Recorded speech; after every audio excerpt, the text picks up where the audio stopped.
Welcome to the System Simplified podcast, where we feature top leaders who share stories on how to successfully systemize a business. Now, let's get started with the show.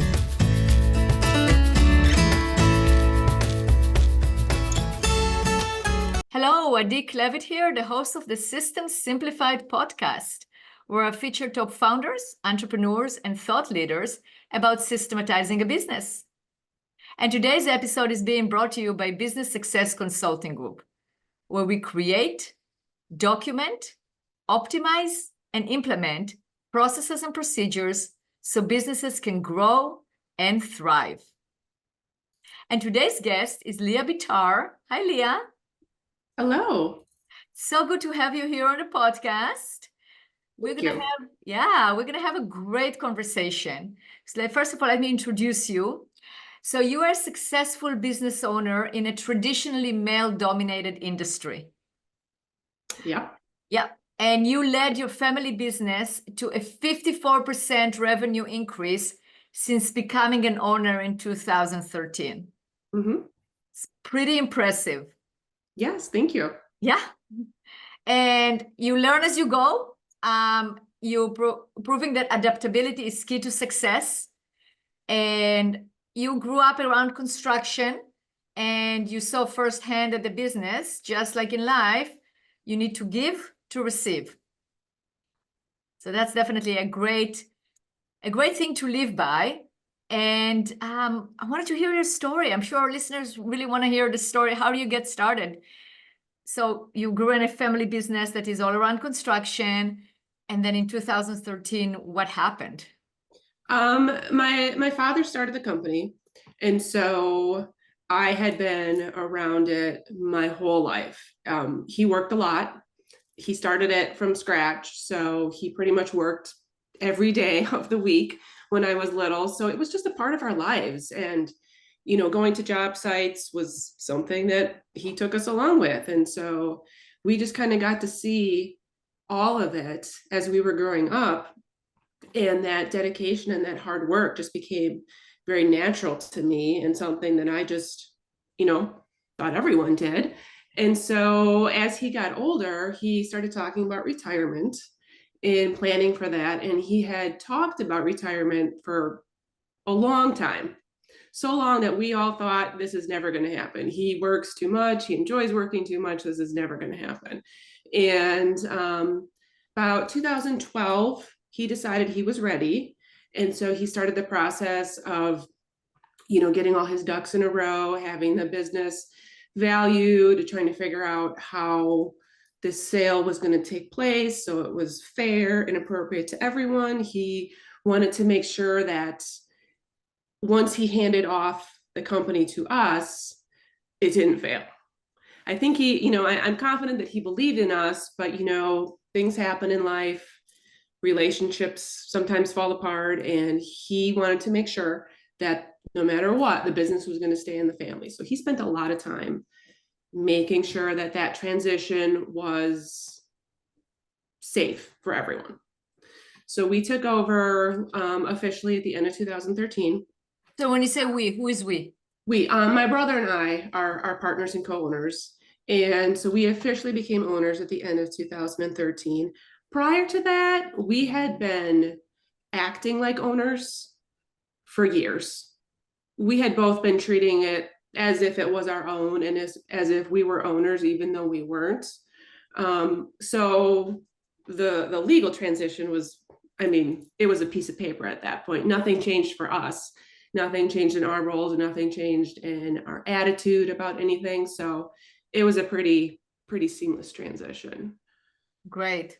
When did you first make the decision to work in the company, in the family business? At some point, I always knew I was going to be there and I was going to work there, and it was my first job. And I did start there when I was still in high school, and first started working there after I graduated high school. I did have a moment in time, I'd say in my late teens, early 20s, where I thought, I don't want anything to do with this. And so I did leave and went to work somewhere else for a couple of years. And it was good. That was a good experience for me to see something else and experience a different culture in a different situation. And for me, it just reinforced that, no, that is where I want to be. That is where I should be. And so I did come back. I think I was gone maybe 2 years. It wasn't very long. And so I did come back, and I have never left since. Well, okay. So now you grew the revenue of the company by 54%. That's incredible. Mm-hmm. Like I said, growing up in the business, I was able to see how a lot of things were handled and how the business was run. And as I got older and took on more roles and had more responsibility, but no decision making, I found myself in a position of observing everyone else and seeing everything and thinking, if I was in charge, I'd do that different. If I was in charge, I'd do that different. And some of that is just, I'm not the same person as my father was. He taught me a lot, but we're two different people and we approach things differently. And you have some generational changes where, the construction market is not the same now as it was in the 80s and the 90s. Things are different. And so it was time for a change. And once I got to the point where I was put in a position to make decisions, I was eager to be in control and take over some of those things, and not necessarily do it my way. I just could see, like, what, there's a better way to do this. I think if we did this differently, we'd see success, and we have. That's fantastic. So what are some of the things that you implemented that actually led to that success? We started a repair division in our company that has since been copied by a lot of our competitors, which is kind of normal in this industry. We all sort of copy ideas from each other, and it's flattering. So prior to that, we did not have a repair division. We do have a dedicated repair department now. It's its own profit center. Advertising is a big one that I do differently. When the company was first started, we were 100% new construction. So that, doesn't really need a lot of traditional advertising. It's very much relationship based and relationship marketing. So as the company transitioned from exclusively new construction into repairs, replacements, things like that, the need for advertising just grew. And my father is of the mindset that advertising is a waste of money. And so that was kind of a big mountain to climb at first for me to, I have that voice in the back of my head, it's a waste of money, it's a waste of money, it's a waste of money. But knowing I'm hearing from my peers that it's not, and it's crucial for growth, that was a challenge for me to sort of break that thought process, and for me, take a leap of faith and go, no, I'm going to spend what feels like a lot of money on this, and we're going to watch, and we're going to see what the results are. And it initially, when he still had a say in things, that is something that I would get questioned on a lot. Why are you spending so much money on this? Why are you spending so much money on this? Is this necessary? And I would have to explain, all the reasons why it was working and why it was necessary. And we're at a point now where we do more replacements and repairs than we do new construction. So naturally, as that percentage shifts, our marketing budget has to shift as well. And we're just spending more and more money on that. And I've learned to be okay with that. And I've learned to trust my instincts and trust my gut, and trust that I know I've surrounded myself with a lot of really smart people and other people in this industry when I go to conferences who, I can share experiences with them and hear their experiences and know that, this is okay. This is a good thing. Absolutely. And Leah, you mentioned conferences, and you and I met at Grosso University conference in Amelia Island, and then we met again at Accelerator Live from the Wealthy Contractor. So you go to conferences, you learn, you inquire, you ask questions. How important is it for a business owner to do that? I think it's very important. You have to have the right mindset. You get out of it what you're willing to put into it. So I like to go to those with an open mind. And for me, I get a lot of ideas from those conferences, which is one of the reasons I go. I really enjoy being able to talk with other peers who are not my competitors, and we can just freely share, what's working for you, what's not working for you, what's your challenge in your market, what's my challenge in my market, and we can share ideas without fear of competition, because we're not in the same market, and we're sort of all in this together. And I really enjoy that aspect of it. And for me, conferences have a way of just sort of energizing me. And we all sort of have our ups and downs, and maybe I might be at a point where the business feels like a struggle, and it feels like things aren't going right, and it's stressful. And I find that if I take the time to go to a conference, I walk away with a new sense of enjoyment and pride and energy in what I'm doing. And I feel like I come back just, re-energized and refreshed and ready to go with all my new ideas. And so I think it's really important to make the time to go to those. And I try my best to go to as many as I can. I think it's a great idea, because you have to stay on top of things, and also, as you said, share experience with your peers on things that are successful or not successful. And that way you don't feel like you're isolated. You feel like you are part of a bigger group, a bigger picture of people that are going through the same things that you are going. And that's also reassuring by itself. Very much so, because not everyone has the opportunity to have relationships with other business owners locally that aren't their competitors. And so sometimes you do sort of feel like you're on an island, and other people don't really quite understand what the struggles are and what it's really like to own and run a business.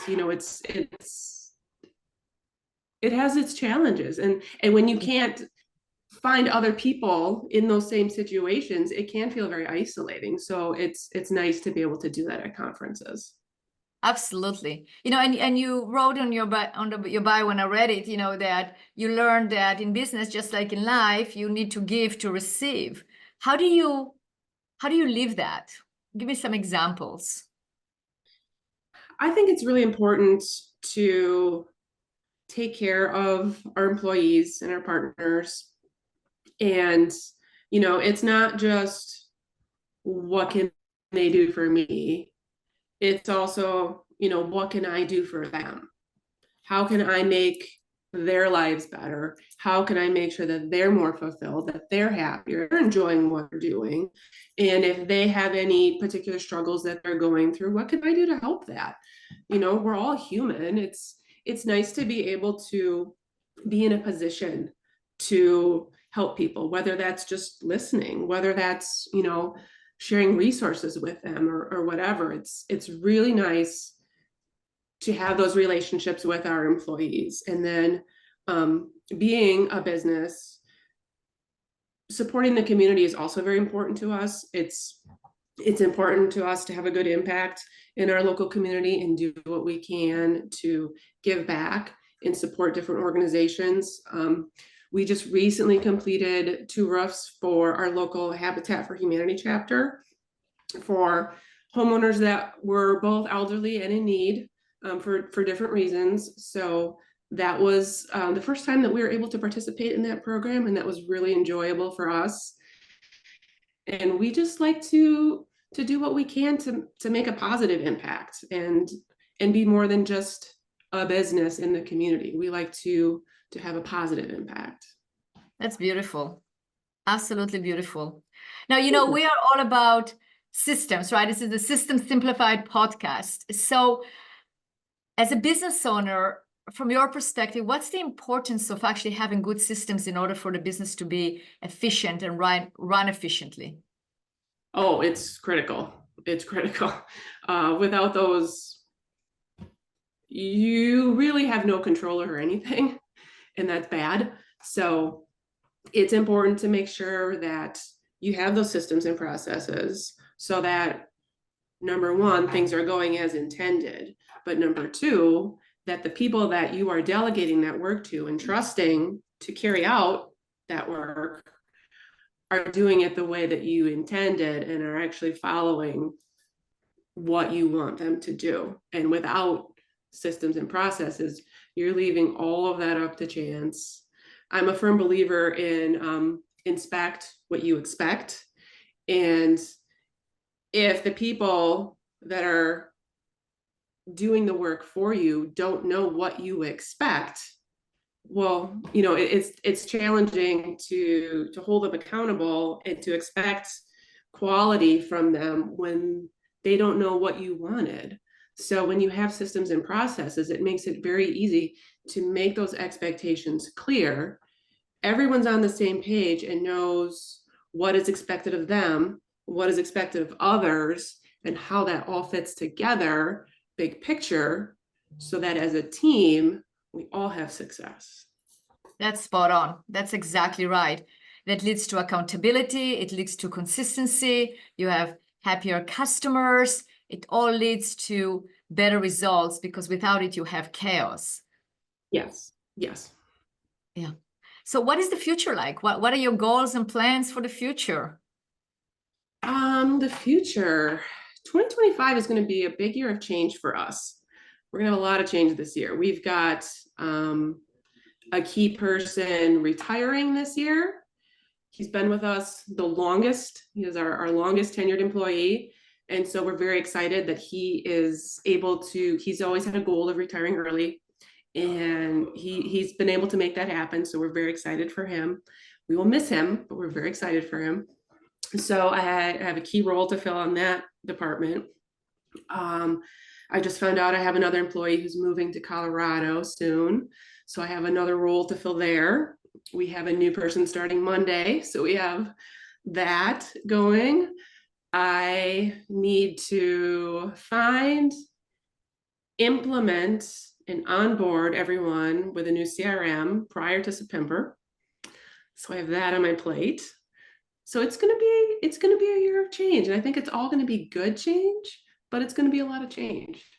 Yeah. And you definitely, you seem like you thrive on it. You know how to handle it. And so long as it's an also anticipated change, it's easier than something just being dropped at you and you have to do it right away, right? So you have time to plan. And that's, again, we talked about systems and processes. So, part of employees living is that knowledge transfer, that everything that they know is basically being able to transfer to somebody new and having those systems for onboarding. So then you know that when you onboard somebody, it is very predictable. All those things, putting things in, when you know ahead of time that the change is coming, then you can prepare for it. The problem comes when it's just like, whoa, boom, from one day to another. But then, of course, as a business owner, you have that predictability. You always want to be a step ahead. So you have to anticipate that things can happen without planning and being ahead of that, right? Yep. I always try, as much as I can, I always try in my mind to have a plan A, a plan B, and a plan C at all times. So that way, when something does come up, and maybe it's a surprise, but I'm not totally caught off guard, and then I at least put some thought into like, okay, we've got some options here, got a lot of different ways this can go, but I always try and be ready for that change. Absolutely. Leah, that's been a great conversation. So if our listeners want to reach out to you and ask you questions, so maybe consult with you on what you're doing that is successful, or want to find out what are the conferences that you are going to, whatever questions they have, how can they get a hold of you? Best way to reach me is by email. I check that very often. probably more often than I should. But email would be the best way to reach me. Good. So we'll include the email in the show notes and with all your information. And if people want to reach out to you, absolutely, go ahead and do that. And again, thank you so much for sharing your experiences, for motivating and inspiring other entrepreneurs, showing that it can be done. You can take over the family business and make it successful, and you can make change happen and make it work for everyone. So thank you so much. Thank you.